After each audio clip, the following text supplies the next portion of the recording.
is really nice. Drive down, yeah.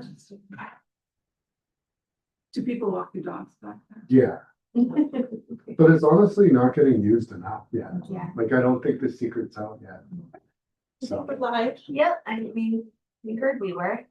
Yeah, they went the door closed. Sure. All right.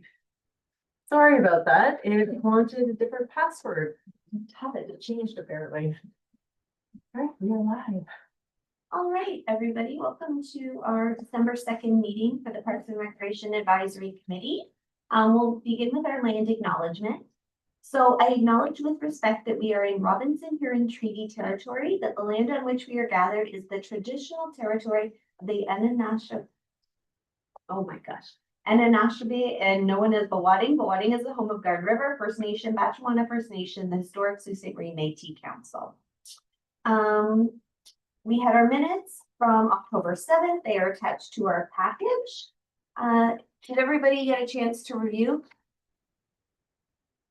Okay, can I have a mover to adopt the minutes? Jonathan, and a secondary? Oh, Paul, thank you. All in favor? Resolved that the minutes of Parks and Recreation Advisory Committee meeting as of October 7th, 2025 be approved. Is there any declaration of pecuniary interest from anybody? Seeing nothing, we'll move to item 4, which is adoption of the agenda for today. Does anybody have any additions to the agenda for minutes? Okay, seeing none, can I have a mover to adopt the agenda? All right, thank you. And a second there? Jonathan, thank you. All in favor? Okay. Resolved that the agenda for Parks and Recreation Advisory Committee meeting for December 2nd, 2025 as presented be approved. Moving on to item 5, business arising, and 5.1 park development updates. We have our updates on Wishart Park and Wilcox Park, so I'll turn it over to Virginia. So I just wanted to share a few pictures. This is right now. So, oops, oh, I'm gonna go back one. Oh, so can everybody see the screen okay? I'm just gonna shift everybody down and change the view a bit. So Wilcox Park was installed last week. Right there in the picture, you can just see the granular. They did bring yesterday engineered wood fiber to put down because it's so late in the season. They are coming back next spring to remove the spaces where the rubber's supposed to go. But this way, instead of having it fenced off for the rest of the year until the spring, we were able to open it back up because we have the safety surfacing in place. And then they'll be doing that rubber surfacing at that point in time. So yeah, we're quite excited. The neighborhood was excited. So we're looking forward to getting that finished off. So you can see a little bit in the corner, there's a paved pathway. So they did maintain the one big swing set. It was still in good condition. So we were able to keep that, and the pathway kind of cuts through off the sidewalk area, and we'll be going over into the space. And then we'll also be looking at doing something with the old court area in the spring. So we're just working through the budget of that now that we have this component finished. Does anybody have any questions on Wilcox? Will we be doing a grand opening in the spring? We will. Okay. Yeah.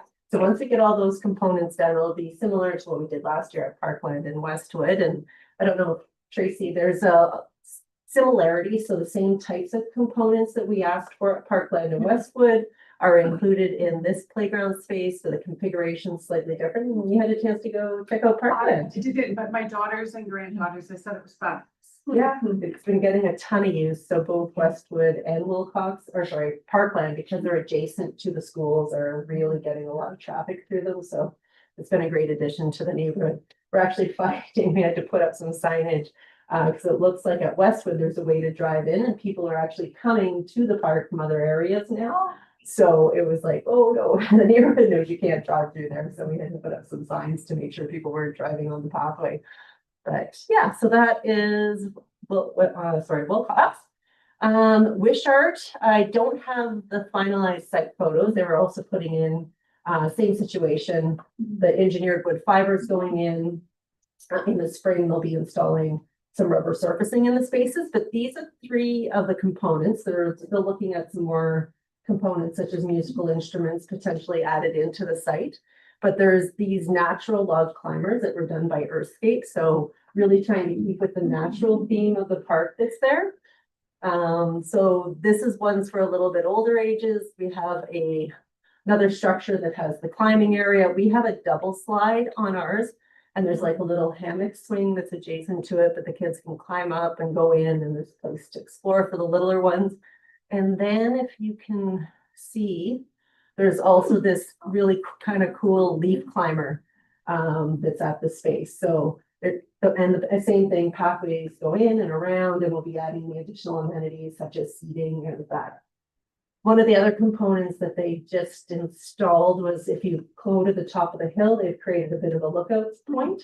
And they have two of those large Adirondack chairs that you've seen around town, but these ones are all made out of log. So those have been added into as we point at the top. I just gave that up.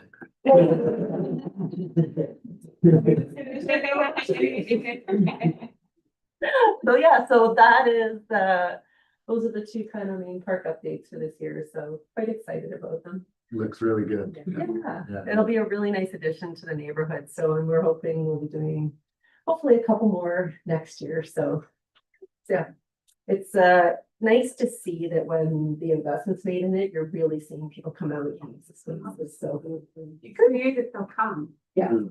So yeah, so that's kind of it for those playground pieces, and again, we'll also be having a grand opening for Wishart Park as well. So there'll be a couple fun outings and activities to be attending. And we try to incorporate different components into it. So if there's sun safety, we did an environmental theme. So last year we handed out seed packets to the kids that were coming from the school so that they could plant their little pollinator packets. And so we'll be doing similar types of activities again. Great. Cool. Any questions from anybody with regards to the park updates? What I like about Wishart is that it's so, like it's in nature, and then, and the fact that they can just hop on all the walking trails and everything and then get themselves more immersed Yeah. into it, it's really great. One of the, and I think Travis may have mentioned this when he was here a couple months ago at the meeting, is they're also looking at putting some interpretive signs. So Amy Williams has done the art, so they'll be talking about the different types of plant species and things as well. So there'll be that educational component when parents are out for a walk with the kids or just people in general. Yeah. All right, moving on to item 6, subcommittee and task force updates. And Yes. do you have any on that? Well, it kind of leads us into new business. Right. Okay, so we will go into item 7 and 7.1, the Bellevue Park Master Plan. So it looks like the city is developing a task force that will include city staff to work on a master plan for Bellevue Parks. You want to give a bit of an update? So we did have an original Bellevue Park master plan. And one of the action items that was identified in the most recent Parks and Recreation master plan was to look at coming up with an updated master plan specific to Bellevue Park. So Yari had started working on some background documentation, pulling the past information, and then we've been also compiling comments or pieces that we get from the community. Sometimes we'll get, hey, have you thought of doing this? So we've been trying to compile that information along with the comments that were also included in the actual surveying that was done when we did the master plan. So that kind of background work is going on right now. There's still some pieces that we have to get pulled together, but the hope is to see if we could get a couple of committee members that might be interested in participating. There's going to be a community consultation piece that all committee members could get involved with, but looking to see who might be interested in joining city staff as we start to map out and plan kind of the next steps with it. And then obviously all that information will be coming back to the Parks and Recreation Committee as well. So Do we want people to express self-interest, or are we nominating, or either or? if anybody, I guess self-interest is starting. I'm definitely interested. Yeah, he is. You and Tom, anybody else interested in? And Graham and Paul. And Oh, yeah, Luke has his hand up. Are you interested, Luke, or do you have a question?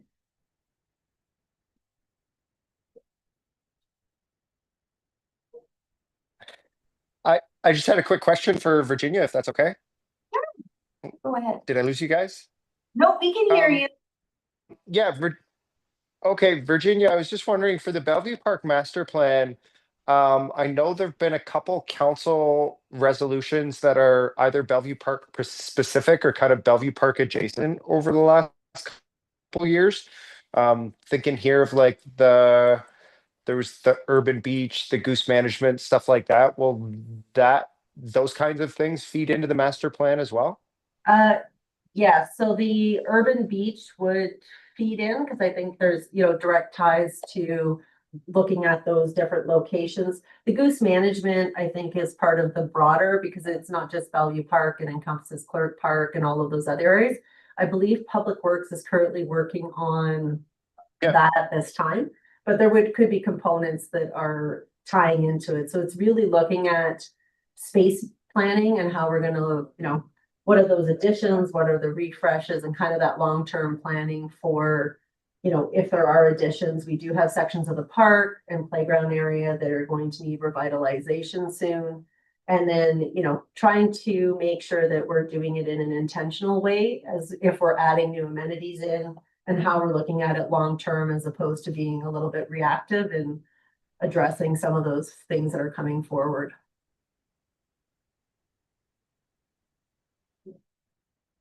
Yeah, no, I think that's great. I know I've gotten a lot of comments in the last little bit just about things like water flow into the duck pond and a bunch of different areas like that. So I think having a master plan is just going to really, really help to channel a lot of that feedback and hopefully form a good part of what the investment plan will look like, kind of as you showed before. When we put funds towards the neighborhood park revitalization, we see a ton of new usage come out. I gotta believe that the same thing would be the case for Bellevue Park as well. Thanks, Luke. So looking forward to seeing. I imagine some of the work will be coming back to this task force as well. Correct, yeah. So usually if we have the task force, it's to do some of kind of the legwork pieces, but a lot of those do filter back up to the Parks and Recreation Advisory Committee. And then from there, obviously, as we get further along, we'd be engaging, and it would have to go to council for approval. Awesome. Looking forward to seeing the. Any other questions from anyone? So we had expression from 4 individuals. You have 2 spots here. Are we able to have more than 2 individuals? Yeah, we can do more than 2. It just, we just watched the composition versus it being a full-on subcommittee versus a task force. Okay. So, but we have a number of staff from all the different areas that are participating in it as well. So, that is a fairly large undertaking. So it's great to have that variety of opinions and input. So I'm excited that there's that many people that want to join it. All right, so can we have a mover? So Paul, Graham, Jonathan, and Lou all expressed interest. Can we have a mover to support their participation in the task force? Can I move it? No. Pardon? I don't know. I put my hand up, but I don't even know. And I saw Lou seconded it, so I'm sure it's fine. When would it start, Virginia? All in favor? All right. So resolved that the Parks and Recreation Advisory Committee appoint, I'll just say first names, Paul, Graham, Jonathan, and Lou to sit on a task force along with city staff to work on a master plan for Bellevue Park. We will move on to 7.2, which is another task force, our pump track event, and it looks like Parks and Recreation Month in June. So Virginia, do you want to get some context behind that? Yeah, so we have had for quite a few years now, since 2017. So aside from the 1 year during COVID, that we have the pump track event, which takes place down at Esposito Pump Park. We have a number of partners that come and join us. So APH has always been there doing different sun safety, handing out information. We have our pool staff, they come down and they do water safety promotion during that time frame. We have snacks and music, and it's just a really great chance to kick off the summer and get people out and about using the park. So that then usually kicks off our June is Parks and Recreation Month, which is also Bike to Work Week, so there's a number of activities that take place in June. We have been doing Try Sport Days the last few years, so we partner with a lot of community partners and have different nights. It seemed to go really well this past year where it was all throughout the month Mhm. scattered and having a different night where it was learn to play pickleball and, touch football or whatever the different activities were. So yeah, so just looking to see if there's anybody that wants to kind of join that planning committee and see if there's any fresh ideas. There might be some really cool additional activities that we could be including as part of the promotion that month and really getting people to get out and get active. We do submit a grant to Participation, so we are able to get usually around $1,000 to $1,400 to help pay for prizes and water snacks for the volunteers, do some promotional stuff. So we'll be applying for that grant again this year. And yeah, just to see if anybody's interested in participating. Who's PR at APH. We will definitely be involved in any way you need us. I've been doing it a long time, so absolutely. Awesome. And Aria, you expressed interest. I'm also interested. So we have Tracy, Aria, and Jen. Can I have a mover to support? Okay, Jonathan, thank you, and a seconder. Aria, thank you. So resolve that the Parks and Recreation Advisory Committee appoint Aria, Tracy, and Jen to a task force to assist with planning the 2026 pump track event and June is Parks and Recreation Month activities, along with APH as a partner as well. Can I have both? Yeah. We all moved and seconded, sorry guys. Number 8, correspondence. We don't have any correspondence right now, so yeah. Okay. Number 9, our next meeting will be held February 3rd, 2026. So we can all put that in our calendar now. And then item 10 is adjournment. Can I have a mover? Tracy, and a seconder. Lou, all in favor? Resolve that this committee now adjourn. Thank you, everybody.